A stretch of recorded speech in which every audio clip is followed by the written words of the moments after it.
1890 காலகட்டத்தில் பெண்களுக்கு இழைக்கப்பட்ட கொடுமையை பார்த்து இப்போ நினைச்சாலும் நெஞ்செல்லாம் பதறுது.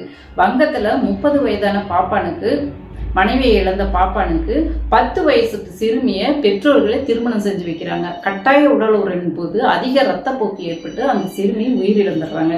ஒரு பானை சோற்றுக்கு ஒரு சோறு பதம் என்பது போல நாடு முழுசும் இதுதான் பெண்களின் நிலைமையாக இருந்தது. அப்ப இருந்த பிரிட்டிஷ் அரசாங்கம் சாட்சி சொல்ல சாட்சிகளை அழைக்கும் போது பாலகங்காதர திலகர் வந்துட்டு அந்த பாப்பானுக்கு ஆதரவாக சாட்சி சொல்ல வரவங்க மனசாட்சியோட சொல்லுங்க, அவர் ஏற்கனவே முதல் மனைவியை இழந்து 2வது மனைவியை இழந்து சோகத்தில் இருந்தார் என்று பாப்பானுக்கு ஆதரவாக அறிக்கை விடுறாரு. இதையெல்லாம் கண்ட பெரியார் அவர்கள் தமிழ்நாட்டில் பிரச்சாரத்தின் மூலமாக சுயமரியாதை திருமணத்தை அறிமுகப்படுத்துறாரு.